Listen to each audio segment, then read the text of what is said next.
ഏറ്റവും പ്രിയപ്പെട്ടവരെ, നമ്മുടെ നാടിന്റെ സമഗ്ര വികസനവുമായി ബന്ധപ്പെട്ട ഒരു സംവാദ പരിപാടിക്ക് തുടക്കം കുറിക്കുകയാണ്. കൂടെ ഉണ്ടാകണം. നമുക്കറിയാം, കേരളത്തിന്റെ വടക്കേ അറ്റത്ത് സ്ഥിതി ചെയ്യുന്ന നമ്മുടെ കാസർഗോഡ് ജില്ല അവികസിത ജില്ല എന്ന പോരായ്മയിൽ നിന്നും പതുക്കെ ഒരു വികസ്വര ജില്ലയായി നമ്മുടെ ജില്ല പിച്ചവെക്കുകയാണ്.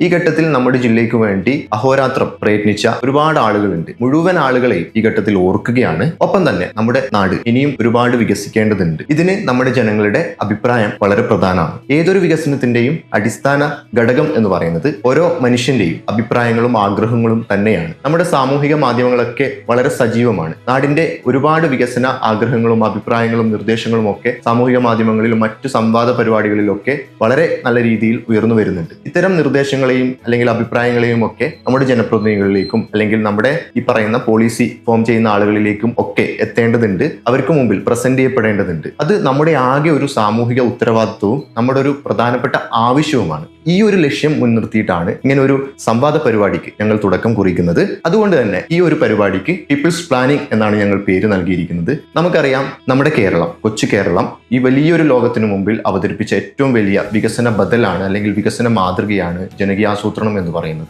ജനകീയാസൂത്രണം ഇംഗ്ലീഷിൽ പറയുന്നത് പീപ്പിൾസ് പ്ലാനിംഗ് എന്നാണ്. അതുകൊണ്ട് തന്നെയാണ് നമ്മൾ നമ്മുടെ ചാനലിന് ഇങ്ങനെ ഒരു പേര് നൽകിയിരിക്കുന്നത്. അതുകൊണ്ട് തന്നെ ലോകത്തിന് മാതൃകയാകുന്ന ഒരുപാട് വികസന മാതൃകകൾ നമ്മുടെ കൊച്ചു നാടുകളിൽ നിന്ന് തന്നെ ഉണ്ടായിട്ടുണ്ട്. ഇത്തരം വികസന മാതൃകകളും ഒരുപാട് വിജയകഥകളും നമ്മുടെ പുറം ലോകം അറിയേണ്ടതുണ്ട്. അത് മാത്രമല്ല, നമ്മുടെ കാസർഗോഡിന്റെ അൺഎക്സ്പ്ലോർഡ് ആയിട്ടുള്ള കുറെ സാധ്യതകൾ നമ്മുടെ ജനപ്രതിനിധികൾക്കും ഉദ്യോഗസ്ഥർക്കും അല്ലെങ്കിൽ ഈ പറയുന്ന പോളിസി ഫോം ചെയ്യുന്ന ആളുകളുടെ മുമ്പിലൊക്കെ എത്തേണ്ടതുണ്ട്. പുതിയ കാലത്തിനനുസരിച്ച് എല്ലാ വിഭാഗം ജനങ്ങളുടെയും അഭിപ്രായങ്ങളും നിർദ്ദേശങ്ങളും ഒക്കെ നമ്മുടെ വികസനത്തിന് ഉപയോഗപ്പെടുത്തുന്ന രീതിയിലേക്ക് മാറ്റിയെടുക്കേണ്ടതുണ്ട്. അതിനു വേണ്ടിയിട്ടാണ് ഇങ്ങനൊരു പ്ലാറ്റ്ഫോം ഞങ്ങൾ ഒരുക്കിയിട്ടുള്ളത്. എല്ലാവരുടെയും അഭിപ്രായങ്ങളും നിർദ്ദേശങ്ങളും ഉണ്ടാകണം. നന്ദി, നമസ്കാരം.